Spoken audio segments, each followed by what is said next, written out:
Уақытында керек нәрсені айту деген дүниеде біз оқырманның алдында ұяттымыз. Әдебиет жеке осындай ұйымдар болғанын қалаймын. Ештеңеге байланбаған тәуелсіз ойын айта алатын деген сияқты. Айтқысы келген жағдайда айта алатын фильтр деген сол кезде болады. Сіздің көзіңізді көріп едім, сіздің кесеңізбен шай ішіп едім деген сияқты әңгіме ол болмайды. Сыйлық үшін, немесе бір Нобель алу үшін шығарма жазу деген мен басым қабылдамайды екен. Ғалымбектің бір жарнамасы болмады. Ел жұртқа жарияламай айта салайыншы деген дүниені, өзіне ғана айтқан дүниені түземеген, айқын дүниені түземеген авторларды көрдім.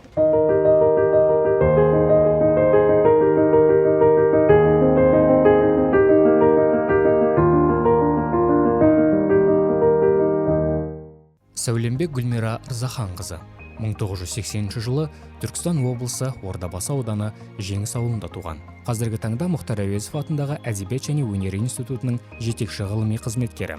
6 жұмдық монографияның, бір әдебиеттанулық сөздіктің, түрік тілінде жарияланған 2 зерттеу еңбектерінің серіктес авторларының бірі. Сонымен қатар, қазіргі прозадағы постмодернизм атты жеке монографиясының авторы. Қайырлы күн, әдебиет порталының көрермендері. Бүгін біз сәті түскен сұхбат жобасында жүздесіп отырмыз. Әдетте сәті түскен сұхбатқа біз Алматыдан өзінің шаруаларымен, жоспарларымен келіп қалған қонақтарды, өңірлерден келген қонақтарды шақырып сұхбаттасып жатамыз. Енді бүгінгі сұхбаттың ерекшелігі, бүгін біздің студиямызға қонағымыз болып, Әуезов атындағы Әдебиет және өнер институтының жетекші ғылыми қызметкері, әдебиеттанушы ғалым, PhD доктор Гүлмира Сәулембек келіп отыр. Қош келдіңіз, Гүлмира. Қош көрдік. Өте қуаныштымын осылай сәті түскен сұхбатта сізбен дидарласып жатқанымызға. Енді әдетте мынау кітап оқитын адамдар, сол әдебиетті жақсы көретін адамдардың бір ләззатты жақсы көріп істейтін шаруасы болады. Оқыған дүниесі жайындағы түйген пікірін ортаға салып, ой талқы жасап, бір-бірімен пікір алмасу деген. Біз бұдан да қалып бара жатырмыз. Сіз әрине осы әдебиет саласының кәсіби деңгейде үңіліп жүрген маманысыз, ғалымсыз. Бірақ біз бүгінгі сұхбатымызда жалпы оқырманға, жалпы жұртшылыққа түсінікті тілмен, еркін бір әңгіме өрбітсек деп едік. Мысалы, бүгінгі жазылып жатқан дүниелер аз емес, кім қалай қабылдап жатыр, несімен келді, қандай ерекшелігі бар, жетіп тұрған тұсы, жетпей жатқан жағы деген сияқты. Сондықтан қош келдіңіз дейміз. Қош көрдік, пікірімізді айтуға әрдайым дайынбыз. Жақсы, рахмет сіздерге де. Соңғы уақыттарда мынау Threads деген әлеуметтік желіге кіріп қарайтынымыз бар. Сол жерде жастардың арасында кітап оқуға бір құштарлық артқан байқалады. Кітап клубтарын сұрастырып жатады, авторлар туралы ортаға ой тастап жатады. Сіз барсыз ба ол жақта? Барым. Сонда сіз байқаған шығарсыз. Біздің бұрынғы тамсанып айтқан дүниелерімізге олардың көзқарасы басқа болып келеді. Керісінше бір елеусіздеу дүниелерді, оның ішінде қазақ әдебиетінен гөрі шетел әдебиетіне басымдық беретін байқалады. Ол да бар. Осының мысалы сізге қалай көрінеді осы? Не ойлайсыз сіз осыны байқағанда? Басында осы жастар кітап оқымайды деген бір не болды ғой, стереотип дейміз ба, сондай дүниелер, таптаурын нәрселер. Сол Threads'ке кіргеннен бастап біздің оқырманның жаңағы кітапқа құмарлығы белгілі бір деңгейде бар екенін байқадық. Бірақ ол дүниенің бір себептерін де анықтадым мен. Неге мысалға шетелдік әдебиетті оқиды, неге өзіміздің мысалы тамаша шығармаларды оқымайды деген сияқты да, әсіресе жас буынды айтып жатырмын. Бізде бұрын мынандай дүние болатын, бейімделген әдебиет деген болатын. Яғни сол үлкен роман болса, мысалға хрестоматияларымыз болсын, жастарға арналған дүниелерде жаңа бейімдеп қысқартылған немесе қызықты тұстарын мысалға мектеп оқуында қайтқандан оқыдық қой Абай жолының. Бейімделетін тұстары да болатын. Қазір енді біз оқырманнан жалпы кітапты беріп жатырмыз, онда бейімдеу деген дүниелерді қазір кемшін. Бір себебі сол да шығар деп ойлаймын. Одан кейін екіншіден батыс әдебиетіндегі жазылған кітаптан бөлек маркетинг деген дүние өте жақсы жүреді. Мысалға, жеп жатқан кәмпиттің сыртында сол кейіпкерлерің болуы мүмкін. Бір жалаушаларда сондай кейіпкерлер болуы мүмкін. Деген сияқты кезінде шыққан дүниенің маркетингі қосымша жұмыс жасап жатты. Енді біз оған енді келіп жатырмыз. Бір жағы содан да болар деп ойлаймын. Ал енді кесек дүниелерді неге оқымайды десек, жалпы енді ол жерде үлкені де бар, кішісі де бар, барлығы отыр ғой. Бәлкім мысалға мынау қоғамның да әсері болуы мүмкін, иә. Әркімнің өз жеке басының трагедиясы бір үйге жетіп артылады қазір. Жаңағы кредит төлеп жатыр, басқа да әлеуметтік жағдайлары оңалмай жатқан кезде мүмкін ауыр дүниені оқығысы да келмейтін шығар деген, енді ғалым ретінде әртүрлі дүниелерді ойланасың ғой, мүмкін. Сондықтан да бір жеңіл дүниені оқығысы келетін шығар. Себебі мысалға кеше ғана шыққан Тұрсынбек Әлиұлының «Ұлы Австралияда нең бар еді құлыным» деген кітаптың бір күнде сатылып кетуі, 5-ші кітаптың бірінші кітаптан бастап оның бестселлер болуы, мысалы 10 рет сатылым жасапты осы күнге дейін. Жалпы ол кітап кәдімгі Жюль Верн стиліндегі кітап, саяхатнама секілді. Ол тілі жеңіл, қызғылықты, бір ауыр дүние жоқ оның ішінде. Соған қарай бір оқырманда сондай бір дүниені сондықтан да таңдайтын шығар дегенді ой туды. Бұрынғы түсінікпен. Бұрын автор оқырманды өсіретін еді. Қазір автор оқырманға бейімделе бастады. Бірақ бұның да кемшін жағы бар. Өйткені былайша айтқанда контент жинауға кіріскен авторлардың қазір дәурен жүріп тұрғанмен, бірақ бұл әдебиетке не береді деген сұрақ шығады. Бұрын бізде бір әдебиетке дейін бір иерархия болатын. Мысалға, сен мынаны оқуың керек дейді ме? Біз оны оқимыз, түсінігімізді айтып, оқу керек деген дүние бар, болды. Сосын оқитынбыз. Содан кейін бір бүкіл оқитын ел деген сияқты, ол да бір ненің несі ғой, жаңағы жарнаманың бір түрі ғой, сол кездегі идеологияның бір түрлі сол сияқты. Енді оқырманға қазіргі таңдағы жаңағы оқырманды өсірмей жатыр деген мәселе келетін болсақ, бәлкім бір соның бір жөнін таппай жатқан шығармыз деп ойлаймын. Себебі жаңағы бұрынғы кезеңде жанрлық әртүрлілік, әртараптылық болмады. Бейімдеу үшін еңбек етті, жас ерекшелігіне қарай бейімдеп жатты. Бірақ мысалға детектив деген сияқты жаңағы әртүрлі жанрлар бар ғой. Сол жанрлардың кіші жанрлар деп айтайыншы, кіші жанрлар менсініңкіремей ол жанрлар дамымай қалды. Ал негізінде әдебиет деген тек қана классикадан тұрмайды ғой. Сол бір жағы солай, бір жағы бір зияны да тиді. Бүкіл әлем, жаңағы бүкіл кеңес одағы оқитын ел бола тұра, көп жанрлар дамымады. Ауыз толтырылып, кәдімгі бір монография жазатындай дамымады. Сол туралы да. Ішінара болды, әуесқой авторлар, бірақ кәдімгідей сол түбіне түсіп жазып жатқан, мысалға фэнтези дейміз ба, мысалы балаларға арналған, сондай дүниелерді бір кемшін қалған байқаймыз. Ал енді бірақ дегенмен жаңағы тәрбиелік мақсаты, танымдық мақсаты талап болды. Үлкен қатаң цензурадан өтілетін еді ол кітаптардың барлығы. Сондықтан біз қаласақ та қаламасақ та тәрбиелі жаңағы ұрпақ болып өстік сол кітаптарды оқи.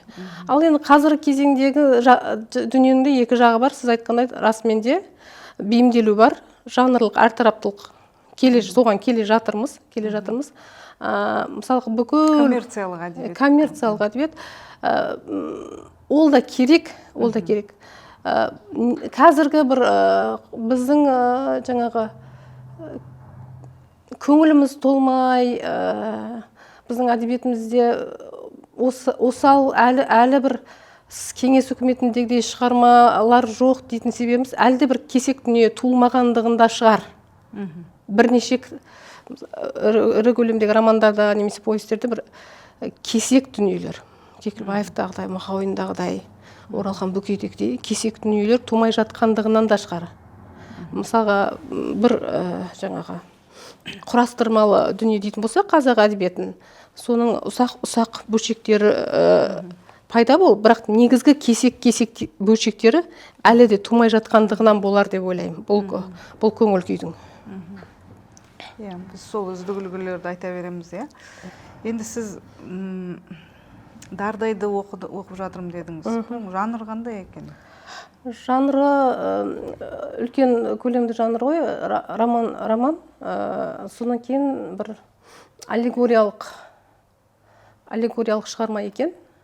Қазіргі біздің 30 жылдық тарихымызды бейнелейтін, сондағы саяси әлеуметтік кемшіліктерді бір аллегориялық неде сипаттаған шығарма деуге болады. Енді жалпы оқылуы, көркемдігі жағынан да жаман емес, жалпы тақырып солай. Бір алыптың тууы туралы, пайда болуы туралы, ол алып, енді ол алып халық па, ол алып шынында бір туу керек, алып па, ол белгісіз, бірақ сондай бір аллегориялық бейнеде берілген роман. Бұл белгілі бір аудиторияға арналған бола ма, әлде жалпы жұртшылыққа, оқырманға арналған ба? Мысалы, жастарға қалай өтеді екен? Жастар, мысалға 20-ның үстіндегі жастар соны бір оқи қояды-ау деп ойламаймын.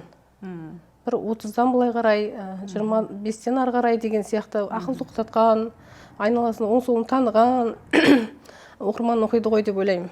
Әлішердің иесіз көлеңкесін оқыдым дедіңіз. Оқыдым. Бұның жаңалығы хоррор болып жазылған. Әлішер бізде жазылмаған нәрсе ғой былай енді. Хоррор деген нәрсе жазылған. Бізде жазылған. Енді көп емес та? Көп емес. Мистикалық айдың соңғы сәрсенбісі деп шығармасын оқып едім. Бар бізде жазылған, бірақ көп емес. Және оны хоррор деп атамағанда бір несі. Бұл романның ерекшелігі өзі аты айтып тұр, хоррор деп, өзі хоррор жанында жаздым деп жарнамалары жүріп жатты деген сияқты. Сондықтан бір жаңадан бір нәрсе келген сияқты болып тұр, ал шын мәнісінде ол жанрда жазылған дүниелер, жанр түрінде жазылған нәрселер бар. Сонымен атына сай ма екен сіздің көзіңіз? Атына сай. Бір жапондардың бір сол жанрда жазылатын дүниелеріне бір ұқсаттым. Ең соңғы жаңағы аяқталатын жерінде. Жалпы шығарма бірнеше линиялардан тұрады, бірнеше желілерден тұрады. Бірінші әлеуметтік желі, әлеуметтік жаңағы Әлішердің бір өзінің ерекшелігі бір әлеуметтік бір мәселелерді іліп алып отыратын дүниелері бар оның шығармаларында. Сол дүние бұл хоррор жанрында болса да, бұл роман болғандықтан екінші линия ретінде әлеуметтік мәселелер, адам психологиясы деген дүниелер қатар өріліп отырады. Оқырман ретінде өз пікірімді айтатын болсам, оның хоррорлығынан гөрі сол әлеуметтік мәселеге көңіл бөлуі және оны жеткізе алуы ұнады маған бұл романда. Жасөспірімдерге жастар оқиды деп ойлайсыз ба? Оқиды. Жеткіншектерге де ұнайды деп ойлаймын. Жасөспірімдерге оқиды жастар. Тағы кімдерді оқып жатырсыз? Ақыраптағы аты жоқ адамды оқыдым, сосын кейін Абыл мен Қабылды оқыдым. енді көп қой біздің енді жұмысымыз оқумен байланысты болғасын. дұрыс қой, иә. Бұлар біраз айтылды, иә, баспасөз бетінде насихатталды, кәдімгідей. Былайша айтқанда маркетинг жүрді. Енді анау айтқандай, мысалы жаңағы Тредстің ішінде қарап отырсаң, олар Элиф Шафақтың жүріп тұр екен де, дәурен жүріп тұр да, ол біздің оқырманға қазір. Сол сияқты түріктерді жаңағы жақсы көреді. Памукты әсін ауызға алып жатады. Стругацкийлерді оқиды екен олар. Енді біздің маркетинг анау айтқандай болмаса да, бірақ өз дәрежесінде бұл да жаман емес. Енді осы сіз қалай ойлайсыз? Кейде мынадай болады, артық бағаланып кетіп жатады, немесе елеусіз қалып жататын шығармалар болады. Былай деңгейі кейде салыстырмалы түрде басқаша болуы мүмкін бірінен. Оның ондай дүниелер бар. Мысалы маркетингті алып тастасақ, қалай болар еді? Маркетингті бұл маркетинг керек дегенмен де бұл мынау моншақ дейтін болсақ бір несі кем болып тұр ғой. Әдебиет сыны деген кем болып тұр. Егер осы тізбекке әдебиет сыншылар қосылған болса, біз жаңа 4 құбыласы түгелі болар еді ғой. Біз енді қазір маркетингтің күшімен ғана алып, оқыған жерімізге шейін оқып, оқымаған тастап жатырмыз дәл қазір. Ал егер осы тізбекке әдебиет сыны қосылған болса, онда ол кімнің кім екені, қалай жазылғаны әпсетті белгілі болып қалар еді. Белгілі болып қалар. Сондықтан сынның кемшілігі болып тұр бұл жерде. Одан кейін бір жағынан маркетингтің жаңа зиянымен қоса керек деп жатқан, мысалға шығармашылық тұлғалар бір сатуға бейім адамдар емес қой. Сатуға бейім адамдар емес. Олар жазып қалдырады болды. Сондықтан оны насихаттайтын бір жағы әдеби сын, екіншісі маркетологтар ғой, кітап маркетологтары. Жаңағы енді біз ауызға алған шығармалар, бұлар бір жылда 4 роман қатар шықты да. Өзі бір жақсы дүмпу демей-ақ қояйық, бірақ серпіліс болды, жаңағы Ағыраптағы аты жоқ адам шығып жатты, Абыл мен Қабыл шығып жатты да, Мұтылған шығып жатты, Әлиханның романдары шығып жатты да, кәдімгі роман бар екен дегізетіндей. Сосын енді әрқайсының айтары болды. Мысалы, өтімділігі жағынан әлеуметтік тақырыпты көтерген деген сияқты да. Бұлай қарасаң, кей жағдайда олардың ішінде осы роман ба, роман емес па дегенде сұрақ қалдыратындар да бар. Қазіргі өлшеммен, мысалы, бұрынғы өлшеммен қарасаңыз, бұлар повестің деңгейінде ме, мүмкін тіпті құлдыраттайын демейсің ғой, бірақ енді хикаяттан сәл былай деп ойлап қаласың. Өте дұрыс айтасыз. Осыған қатысты. Өте дұрыс айтасыз. Мысалға, Ағыраптағы аты жоқ адамды алайықшы. Бір кейіпкер, бір сюжеттік линия, бірнеше ғана сюжеттік линия. Бұл роман деуге келмейді мысалға. Ағыраптағы аты жоқ. Себебі бір жаңағы кейіпкердің пойыздағы 2-3 күндік жол сапары және үлкен тарам сюжеттік нелер жоқ, желілер жоқ ол жерде. Сондықтан да және есіне алу бар, ұзақ уақыттық сол кезеңге дейінгі уақыттық дүниелерді есіне алып жатады ғой. Дегенмен де ол жерде шиеленіскен, әр кейіпкерге жеке сюжеттік желілерді арнаған емес ол жерде. Сондықтан, мысалы, оның аты енді ол жазушының кінәсі деп ойламаймын, себебі ол не жазып жатқан, ол бір өлшеп, сызып жазбайды. Оны әдебиеттанушылар айтады деп ойлаймын. Дегенмен де кейбір дүниелердің роман емес екені белгілі. Себебі ол романға да, повестке де берілген анықтамалар бар, баяғыдан бар. Сондықтан ол енді біздің шаруамыз шығар деп ойлаймын. Бірақ енді бола берсін, келе берсін деп қонамыз ғой, болғаны дұрыс. Болғандардың ішінен шығады ғой. Салыстырмалы түрде шығады дүние. Сондықтан болғанын қалаймыз. Енді бірақ жаңағыда айтатын жанрлық түрді шатастыру үлкен көлемдегі жанрлармен кіші көлемде, орта көлемдегі жанрлар шатастыру деген дүние бар бізде. Жаңағы ол мәселе повесть 200 бетке дейін жазыла береді. Мәселе оның ішіндегі дүниелерде. Көлемге қарап біз оны роман немесе повесть демейміз. Сала болып кетуі, кейіпкерлерінің көптігі, айтып отырған дүниесінің салмағы, ауқымы деген нәрселер ғой. Сондықтан сондай дүниелерді байқаймын. Оны енді біз енді келіп жатырмыз бұл романдарды талдауға, монографиялық көлемде енді пікірлер айтылып жатыр, ішінара газетте мақала жарияланып жатыр. Бірақ ірі көлемде кәдімгі зерттеу дүниесін жасай алған жоқпыз ғой әлі. Енді кеше ғана шықты. Оны ендігі мысалы монографиялық деңгейдегі зерттеулер жасаған кезде ол дүниелер міндетті түрде айтылады. Себебі біз теорияға саламыз, салған кезде өзіміздің есебім шыға келеді. Мына әдебиетші ғалымдар енді өздерінің о бастағы ғылыми тақырыптары болады да, сол негізде, сол бағытта жұмыс істейді олар. Былай қарағанда олар бір өздері бөлек кеңістікте жұмыс істейтін сияқты болады кейде. Практиктері көп емес, мысалы, аз тіпті таба алмай қаламыз да. Өйткені дер кезінде оқып, үн қатып отыру деген нәрседе, мысалы, олар дау айтуы мүмкін. Біздің міндетіміз ол емес, біз деген зерттейміз, біз жаңағы теорияға саламыз да. Деген біраз көп жұмыс бұл. Біз деген журналист емеспіз, немесе жаңағыдай да, сол бойда үн қатып отыратын. Бірақ бәрібірде кейде осындай нәрсе керек деп ойлаймын. Сергектік бұл.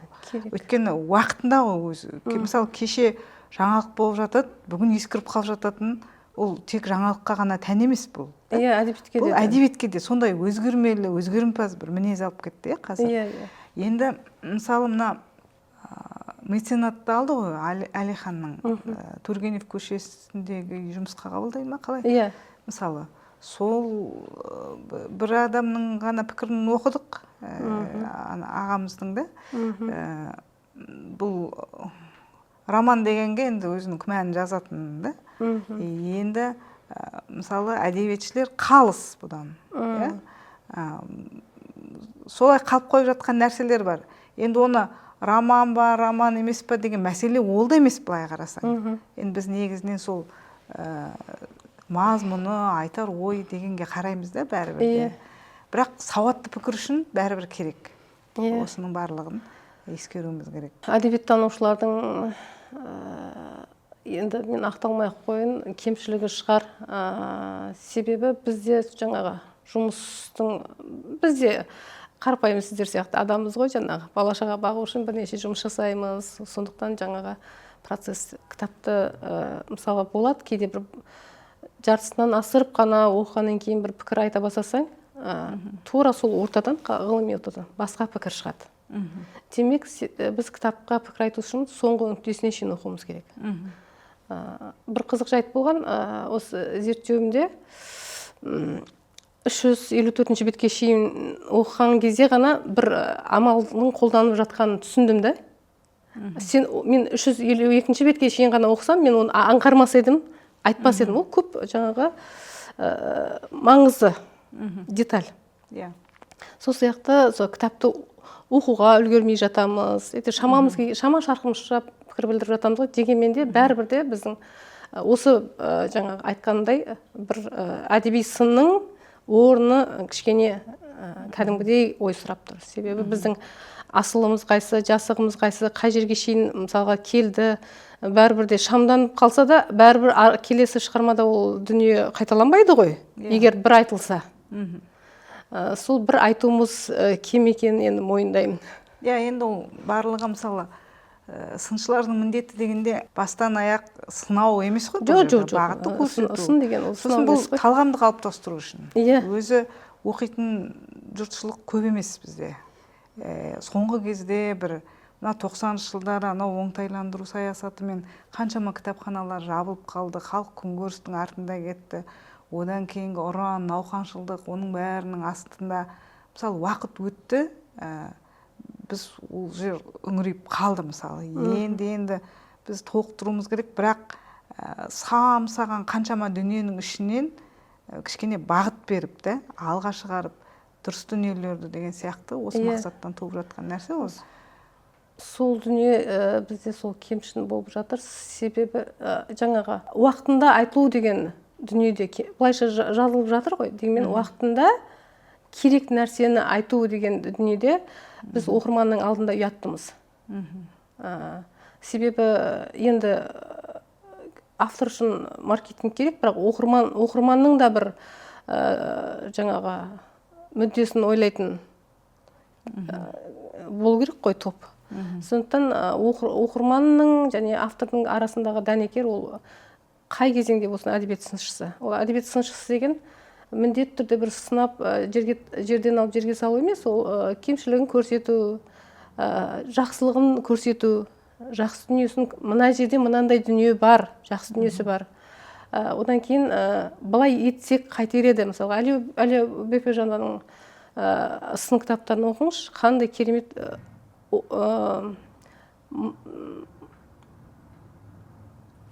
қаламгерге ұсынысы. Тек қана мынандай дүние көрініп тұр деп қана айтпайды, ұсынысымен бағдаршам сияқты дүниелер де бар. Бір бастан екі бас жақсы дегенде әдебиеттанушы болғандықтан, әдебиет сыншысы болғаннан кейін профессионал кәсіби деңгейдегі ол дүние дер кезінде айтылса оқырман үшін өте пайдалы дүние болар еді. Ол жағынан енді оған да жетерміз, Құдай қаласа. Иә, жетеміз ғой. Мысалы, мына ұмытылған, бұл сіздің зерттеу тақырыбыңызға кәдімгі сұранып тұрған дүние. Иә. Сіз постмодернизмді зерттеп жүрген адамсыз. Кәдімгідей соңына артына түсіп деген сияқты. Мысалы, біздің халық, оқырман дейік. Біздер жалпы бұлай тез өзгеретін темпераменттегі адамдар емес, халық емес те бір жағынан. Біздің анау кейінге қарай беретініміз, мысалы, тарихты оқи беретінімізді, одан кейін баяғыдағы оқыған дүниемізге қайтып айналып келе беретініміз, классикадан айырылмайтынымыз, ақты ақ, қараны қара, мысалы, мынау жақсылық, мынау жамандық деп өзі айырып, сөйтіп қарайтын жұртпыз ғой енді. Бізге мысалы осы постмодернистік дүние дегенде жаңа сіз айтып жатқан жаңа жанрлар, жаңалықтар дегенді қабылдау үшін біраз уақыт керек сияқты. Енді осы кітапқа қатысты, мысалы, бұны сізіңше қалай, сіз ойлағандай, сізге ұнайтындай деңгей бар ма бұда?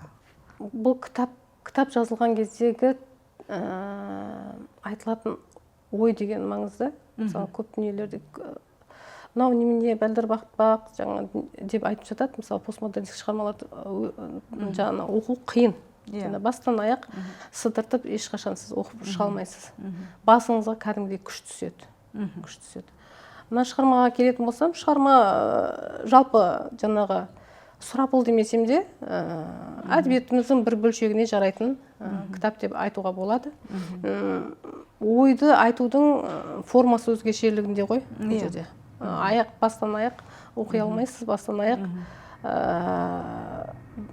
өзіңіздің басыңызға бұл жерде салмақты оқырманға салады. Сіз өз басыңызда құрастырасыз. Бұл жердегі айтылған дүниеге бұрынғы қалыптасқан нәрседен бұрынғы шайнап аузымызға салушы еді ғой. Және бәрін білетін автор қасында жүретін. Бізге айтатын, осылай қабылда, осылай дұрыс, мына кейіпкердікі дұрыс деген сияқтыны айтып беретін бізге. Біз сондай дүниеге үйреніп қалғанбыз.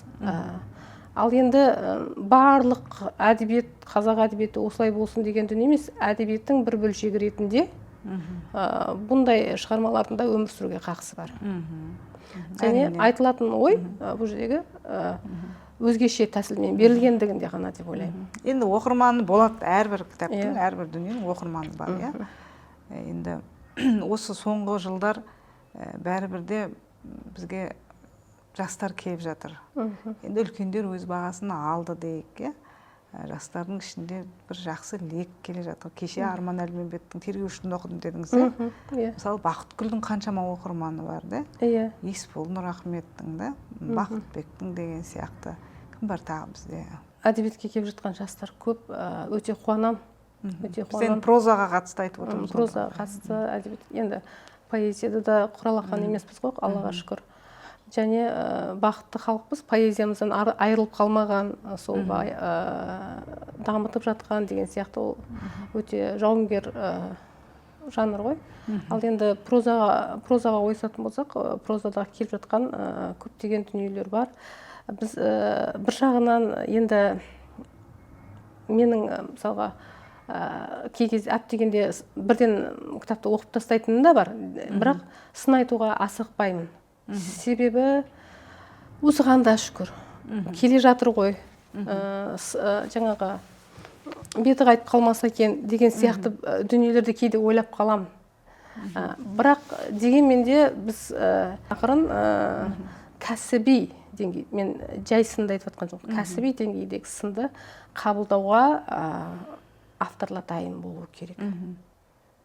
Себебі енді қазір біз шыққанына қуанып отырсақ, біраз уақыттан кейін бәсеке болады.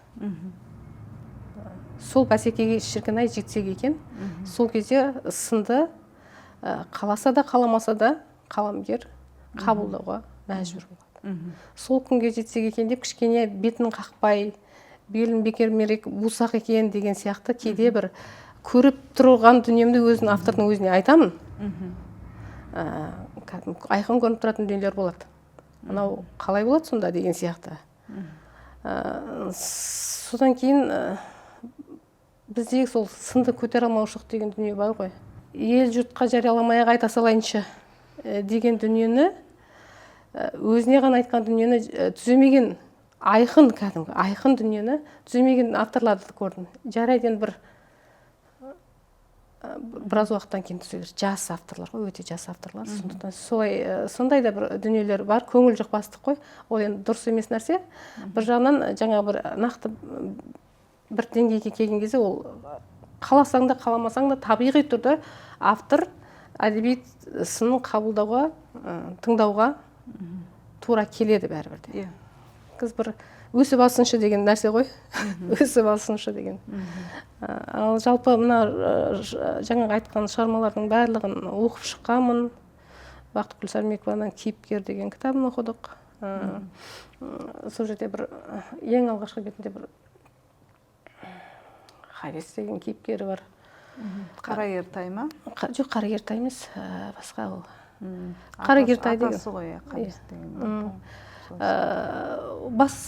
Бастапқы шығармаларында бір көңілім толмайтындай дүниелер болған. Кейінгі кейіпкердің алғашқы бетіндегі әңгімелерді оқса, бір әжептәуір дүниелерді көруге болады.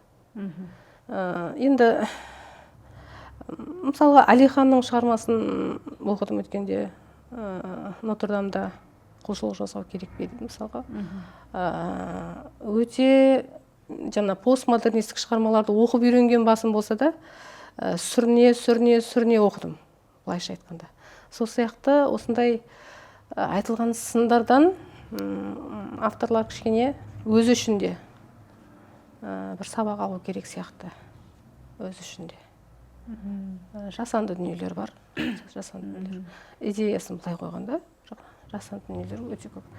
Енді осындай, ал жаңағы осындай маркетинг тіржан ғой, маркетингті жасап жатыр, ол бағытта жақсы көрсетіп жатыр, бірақ мынау мысалға алдымызда жатқан Ғалымбектің осы жөнінде сұрайын деп отырмын. Ғалымбектің бір жарнамасы болмады. Ал бірақ бұл кәдімгі Бейімбеттердің, Дулат Исабековтердің дәстүрін жалғаған, кәдімгідей өзіндік тілі сақталған. Біз айтамыз ғой, ой, анау пейзажды былай бейнелесек, неге керек? Соның барлығын көпіртіп неге керек? Немесе жаңағы тіл жаңару керек, сөз жаңару керек деген тағы бір дүниеміз бар. Ал бұл кітапты оқысаңыз, 107-ші көктем жалғыз кітабы, ол баста Фейсбуктан жариялап бастағаннан алғашқы әңгімесінен бастап оқыдым. Мен өз қайтқанға дейінгі салған әңгімелерін бәрін оқып, кейін мына кітапты алдық. Тамаша.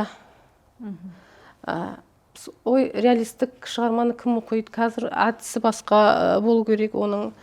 Ол сондай бір басқаша дүние іздей береміз де, ал мына кітапты оқысаңыз сіз кәдімгі реалистік юморы да бар,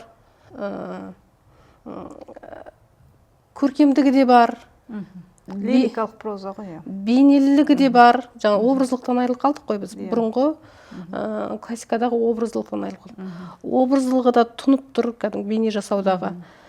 Кәдімгі әр кейіпкерін кейіпкер ретінде көз алдыңа елестете алатын деңгейде жасаған авторлардың саусақпен санарлық бірі деуге болады.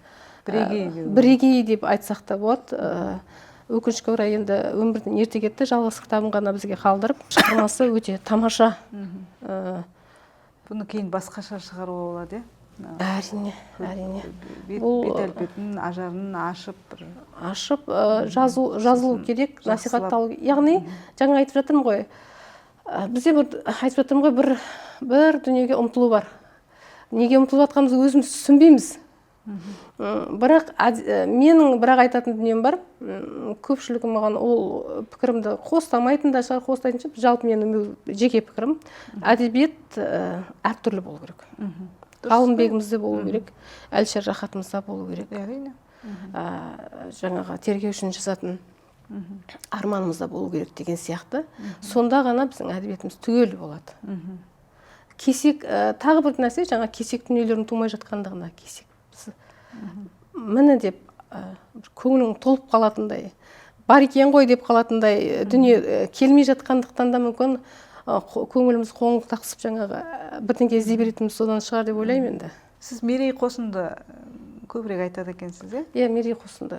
Қазір драматургияға кетті, ол басында бір шағын әңгімелермен есте қалған автор болды.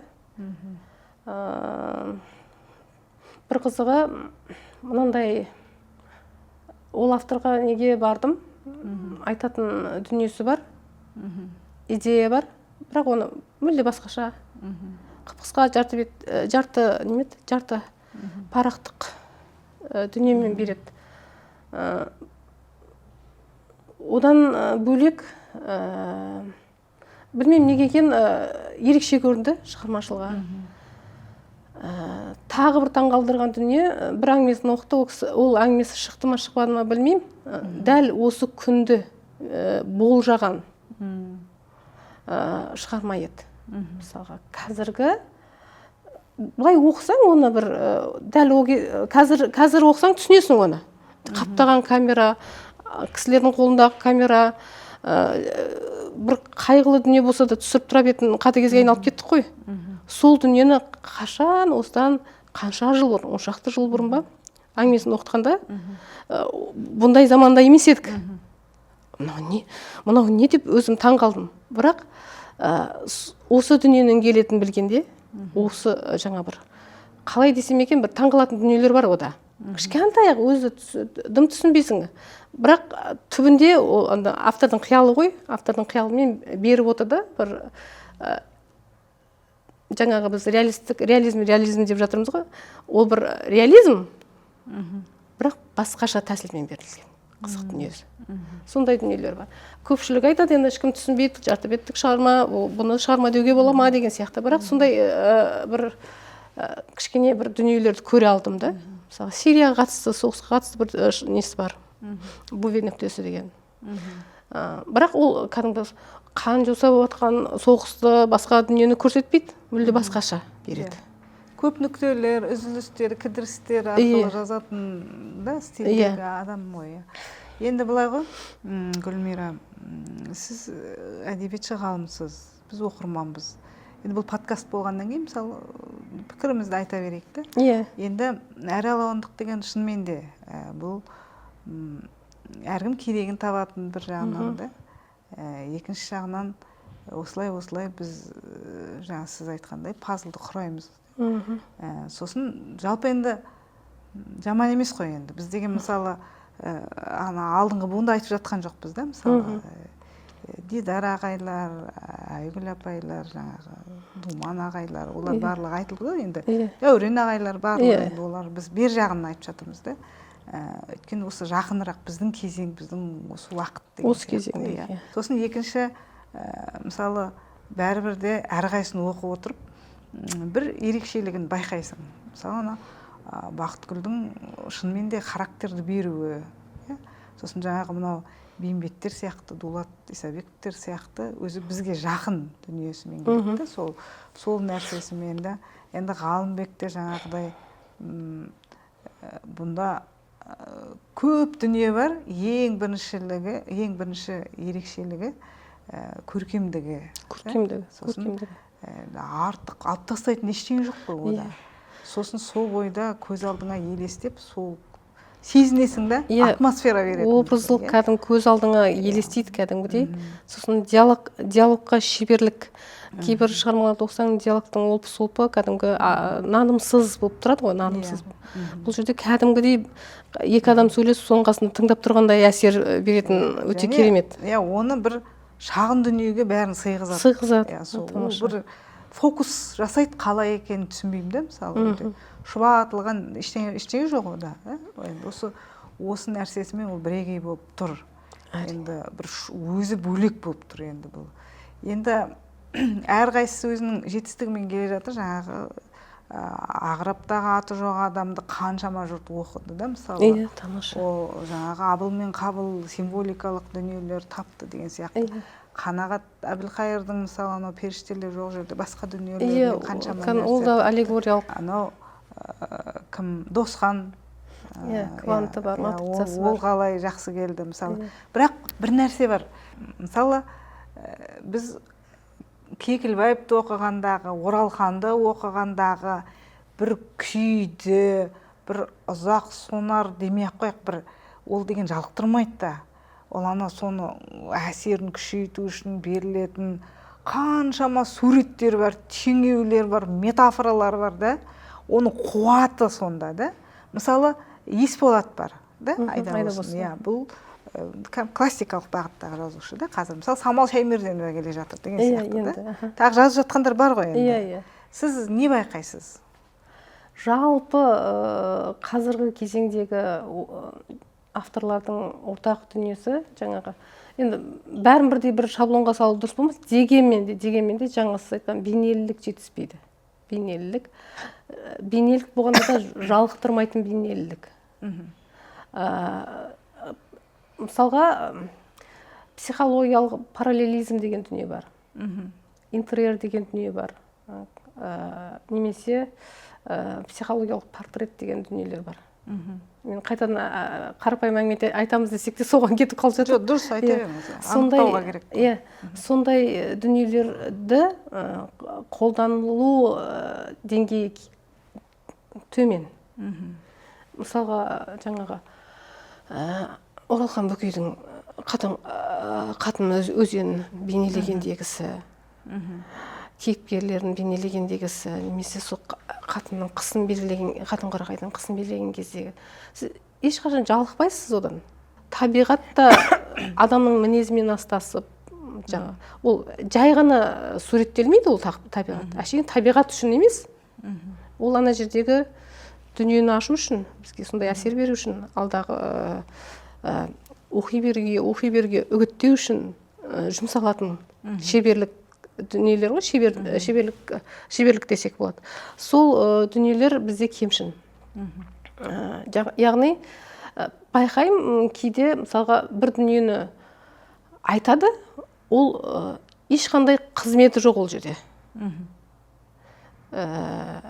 Көркем шығарманың ішінде айтылған дүние бір нәрсеге қызмет етіп тұру керек.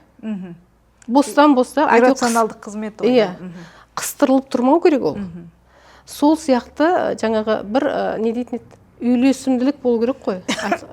Ол табиғат болсын, ол интерьер болсын, кімді сипаттасын, ол жан-жануарды сипаттайды ма, барлығында бір үйлесім болу керек. Сол үйлесімділіктен бір айырылып қалған сияқтымыз да, сол дүние кемшін бар, жоқ деп айтуға болмайды. Бірақ баяғыдағы деңгейде емес. Бәлкім біз енді классикамен сусында өскен екен, соны іздейтін шығармыз деп ойлаймын. Ал тақырып жағынан? Енді тақырып жағынан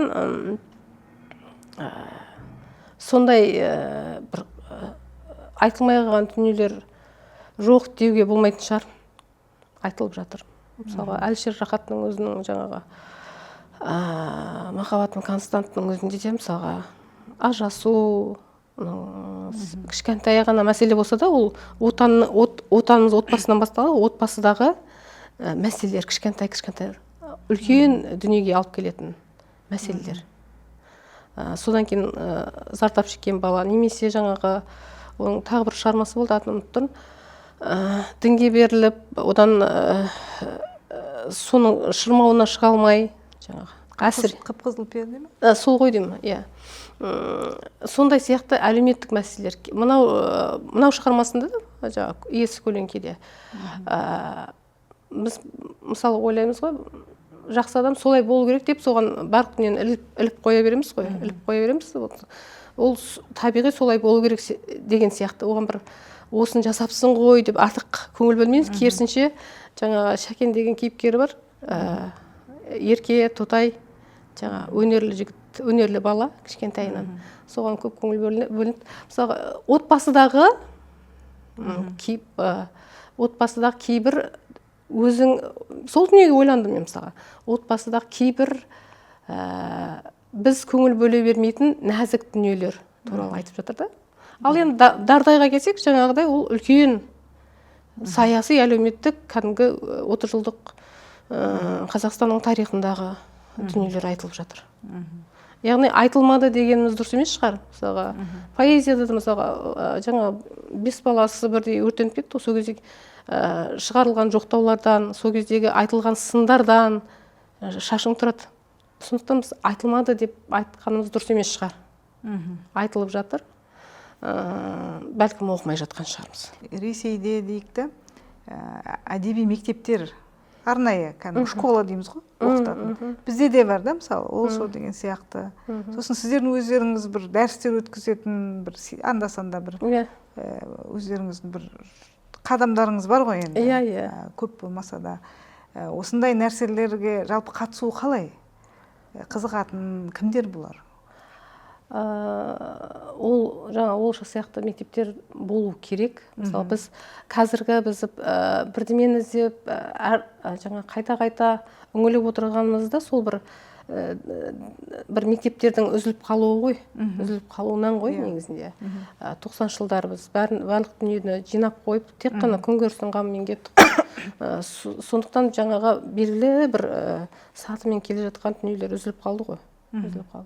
Ондай мектептер болу керек деп есептеймін. Бұл неғұрлым көп болса, соғұрлым жақсы, себебі жеке авторы өзі жеке әлемін ғой, енді бәрібір ол ешқандай мына мектеппен жазамын десең де, ол мектеппен жазбауы мүмкін. Ол шығармашылық тұлғаға бірдеңке шарт талап қою деген ол мүлде дұрыс емес деп ойлаймын. Ол өзінің әлемінен ойлаған жаңа лейтмотив дейміз ғой, бір идеяны әйтеуір шығару керек. Оның мақсаты сол. Ал енді мектептердің болғаны дұрыс деп ойлаймын, және көбірек болғанын қалаймын. Біздің курс өткіздік біз алдында. Бұл әдебиет мектебі деуден гөрі әдебиеттанулық мектеп деуге көбірек келеді. Зерттеуші өзінің жазып жатқан дүниесінің жанкүйері болмау керек. Оның соңында, мысалға, мен монографиямда алып келдім, Құдай қаласа сізге сыйға тартам. Бізге бұл не береді осы бағыт ағым? Қайдан келді, не үшін келді, және не береді, және біздің немізді алады, қай жерде байқау керек деген нәрселерді жазғам. Яғни, мен постмодернизм зерттесем де, 3 жылымды соған арнап диссертация жасым. Адвокат емеспін. Мен әдебиеттің бағыт қой енді. Бір ғана бағытпен дамуына қарсы адаммын мен. Бір ғана шаблонға салуға қарсымын мен. Шығармашылыққа тұсау салуға қарсымын. Шығармашылық деген еркін болу керек, сол кезде еркін дүниелер шығады. Әрине бір сын болу керек, белгі бір сөзге де болу керек. Мысалға, оны Майтанов айтып кеткен постмодернист шығармаларды алғаш диссертация қорғатқан Сафроноваға Майтанов, біздегі Бақытжан ағай, ол жерде сөзге болу керек. Не нәрсені? Және әдеби шығарманы оқығанда да зерттеу жасағанда да енді шәкірттерім айтатын дүнием бір ғана, бұл бізге не береді деп ойлаңыз, бұл зерттеу бізге не береді? Жай ғана интерпретация, ой, феминизм немесе тағы бірдеңе, деколонализация бірнеке деген нәрсе емес. Жалпы бізге, біздің елге не береді, қандай пайдасы болады. Жоқ, қазір біраз сіңісті болып кірігіп әбден жақсы келе жатыр ғой. Өйткені 2000 жылдары есімде осы қазақ әдебиетінде Әли апайдың, Бөпежанова Әли апайдың осы Дидар ағайлармен қайта-қайта сұхбаты шығып жатты да. Әуезхан Қодарлардың ба осы жақсы нәрселер сол кезде. Ана жаңалық қай жерден басталса, қарсылық сол жерден бірге жүреді ғой енді. Сонда бір пікірлер болып жатты, оны бір кәдімгі әдебиетке келетін, төніп тұрған қазақ әдебиетін қиратуға келетін бір қауіп сияқты көрді. Қазір түсінді, ол жай бағыт қой ол деген. Оның бір қауіпті тұстары да бар. Енді мысалға бекерден бекер қарсылық тумайды ғой. Дәстүрлі әдебиетті қиратады деп ойлайды. Дәстүрлі әдебиеттен қиратқаннан бөлек, мынау постмодернистте толеранттылық деген нәрсе бар. Яғни біз жаңағы орыс әдебиетіндегі постмодернистті оқысаңыз, радикалды дүниелер бар. Өте радикалды, тіпті оқысаң өзі, осында мен оқыдым ба, уақытымды алып деген сияқты. Жаңағы сол протесті өте радикалды түрде берген шығармалар бар. Бұл бірінші жағынан жаңа біздің әдебиет деген алдымен эстетика деген сияқты дүниелер болды ғой бізде енді. Соған әдебиеттің сол болмысына қарсы келеді. Екіншіден тағы бір қауіп, біз барлығына бірдей толерантты бола алмайды екенбіз. Болмауымыз да керек. Біз өте ыңғайсыз геосаяси жерде өмір сүріп жатырмыз.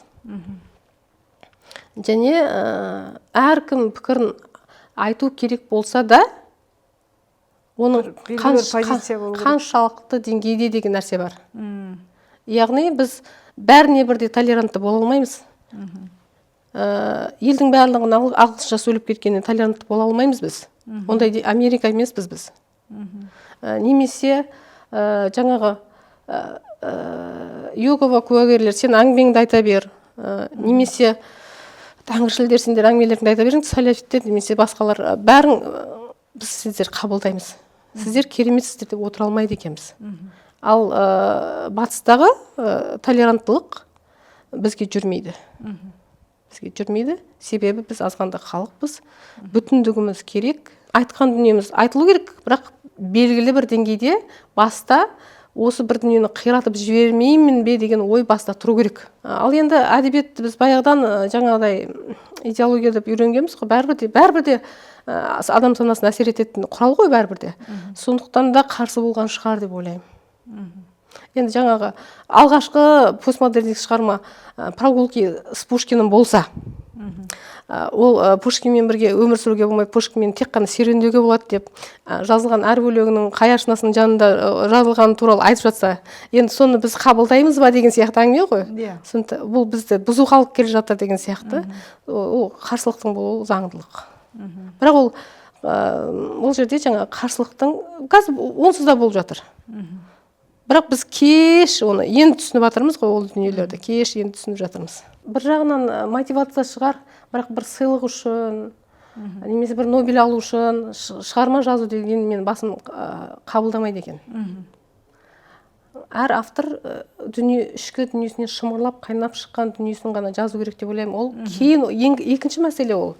Өте жақсы нәрсе айтып жатсыз. Бір автордың ана жанрда да, мынанда балалар әдебиетіне де, жаңағы шағын жанрда да, мына жақта тағы бір нәрсе, немене детектив жазып жататын. Мен мысалы, маған да бір түрлі көрінеді.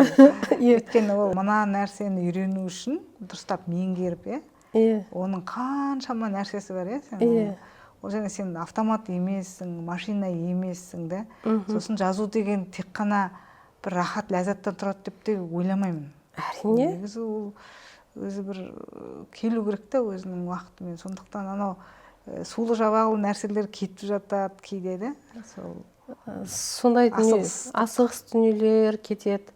Әсіресе сол бір кітапты оқыдым бір кездері, балалар әдебиетін бір мемлекеттік бір не болған.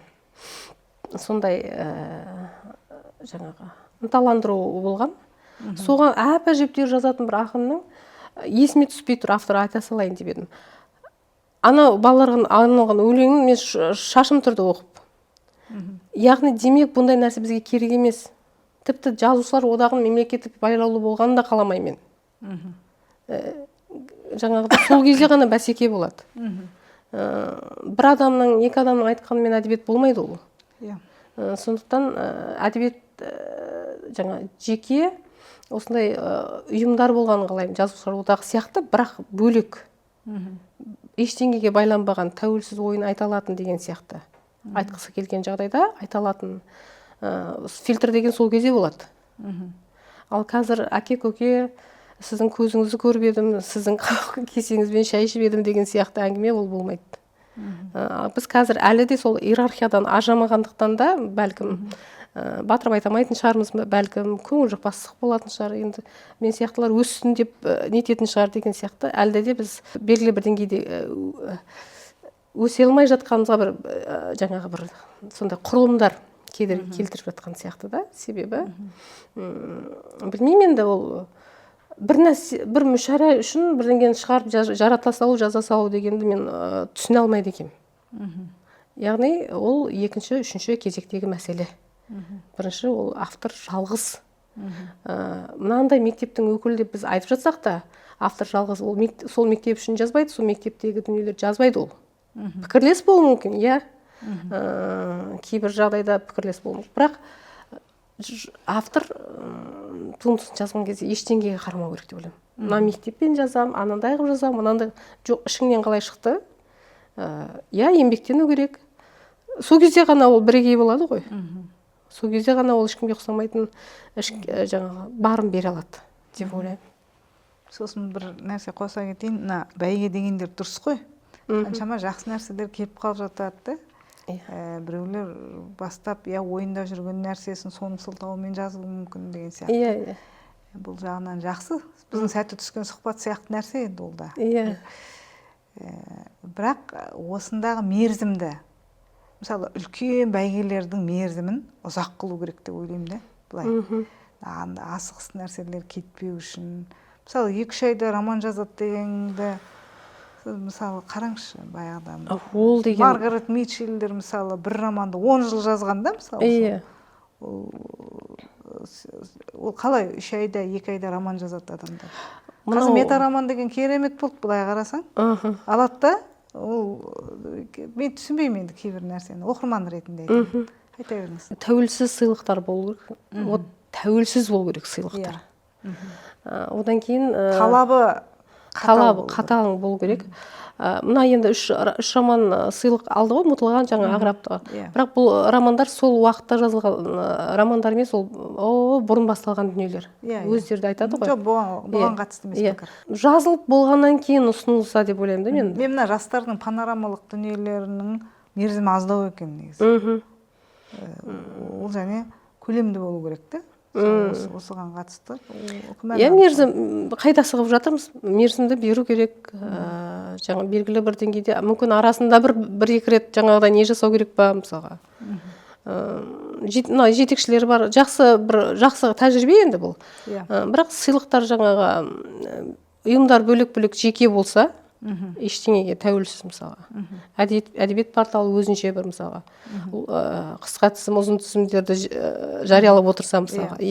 Керемет, осы жылдың ұзын тізім деген 20 кітап болса мысалға, қысқа тізім 5 кітап. Осы жылдың жаңағы ең керемет туындылар деген сияқты.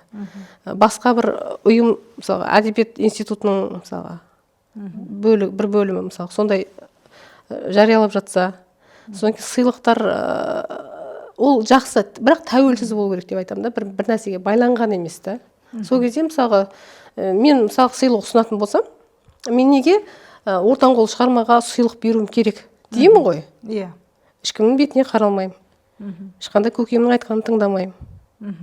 сол сияқты сыйлықтар тәуелсіз болса деп ойлаймын. Және енді мерзім мәселесі енді дұрыс екен. Енді әңгімемізді аяқтайық. Соңғы бір сұрақ. Сіз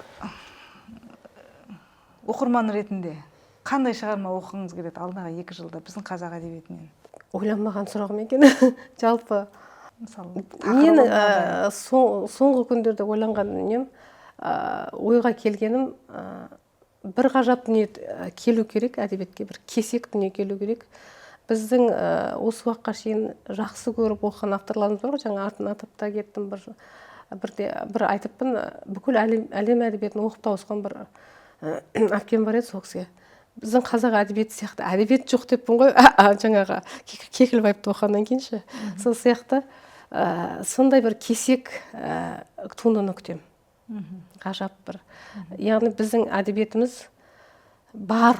Әдебиет жоқ деп айта береміз ғой, жаңа шығарма ананы айтса, оны қоя берші, мынаны айтса, оны қоя берші деген сияқты қарап отырсаң, аға буын тіпті қарны ашып отырады. Біздегі аға буын қаламгерлер.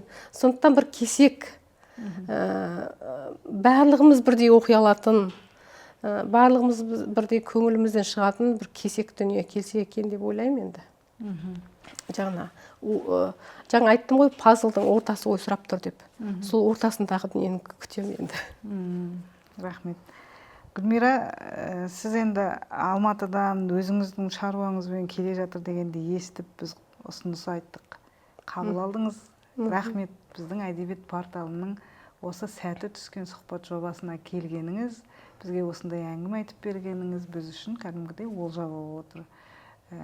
Енді қалай болғанда да осы әдебиеттің әңгімесін жеткізіп, бір толымды қылып айта алатын маман болғаннан кейін, кәдімгідей өзімізге шынымен де қуаныш көріп отырмыз осыны.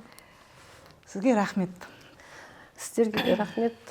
Қадірлі әдебиет порталының көрермендері, бүгін біздің студиямызда әдебиеттанушы ғалым Гүлмира Сәуленбек қонақта болды. Осымен хабарымызды аяқтаймыз. Амандық болып, жақсылық келсін.